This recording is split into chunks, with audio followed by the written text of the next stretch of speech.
I'm Vido. General Secretary Xi Jinping of the Communist Party of China's Central Committee has visited people in Tianjin ahead of the Spring Festival or the Chinese New Year. He visited villages in the Xiqing district, which was hard hit by floods in August last year. Locals updated the Chinese leader on efforts to restore agricultural production. He also inspected holiday supplies and historical conservation efforts on the Tianjin Ancient Cultural Street. Eyewitnesses say the Israeli army has withdrawn from wide areas in the northern Gaza Strip for the first time since the start of the ground operation. It is not clear whether the withdrawal is permanent or just a repositioning of Israeli forces, as there has been no comment from the Israeli army about the move.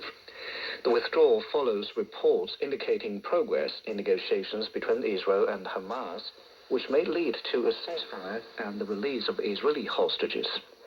Meanwhile, sources say the Israeli army has released over 110 Palestinians arrested during the ground operation through the Kerem Shalom crossing in southern Gaza Strip. The UN Agency for Palestinian Refugees says the humanitarian situation of over 2 million people in Gaza is at risk of worsening after 16 countries stopped financial support to the agency.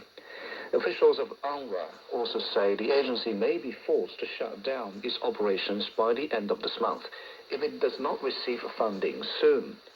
Meanwhile, the Gaza-based health ministry says the number of Palestinian deaths from the ongoing Israeli attacks has exceeded 27,000. Sally Patterson reports. UNRWA is the largest humanitarian organization in Gaza. The United Nations says without it, it's difficult to imagine how Gazans will survive. On Thursday, the agency said now is the time to reinforce, not weaken, UNRWA. Tens of thousands of people have been forced to flee south due to bombardment and fighting in the city of Khan Yunis over the last week, and food and aid are scarce. This humanitarian crisis escalated after UNRWA employees were accused of participating in or aiding Hamas's October 7th attacks on Israel. Since the allegations came to light last month, 16 countries have paused financial aid to UNRWA, worth around $440 million, according to the UN. The United Nations says it's launched an investigation and, quote, full accountability and transparency are expected out of this process. Yemen's Houthi forces have claimed responsibility for a missile attack against a British commercial vessel in the Red Sea.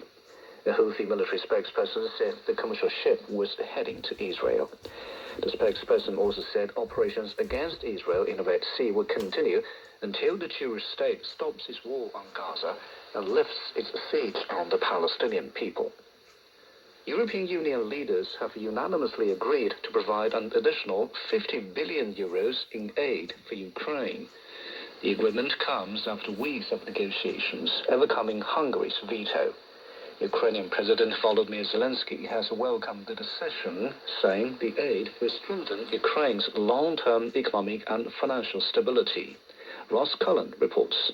After weeks of Hungarian resistance, lasted half an hour. This time round, a surprisingly short summit. After just 30 minutes, Robin, they agreed this deal for $54 billion for support for Ukraine, to pay pensions, to pay salaries, other economic necessities. Roughly $33 billion in loans and $17 billion in grants agreed. They are going to have the chance to review it every year at the European Council level, and potentially in 2026, the European Commission could also review to make sure that funding facility for Ukraine remains within European Commission spending limits. At least 3 people are known to have died and over 270 injured in an explosion at a gas refueling company in Nairobi. A truck loaded with gas cylinders is believed to have triggered the explosion. Authorities say a child was among those killed and that more than 20 children were injured. A government spokesperson said the blaze began just before midnight on Thursday and engulfed a nearby textile warehouse. And as the news, I'm Vido.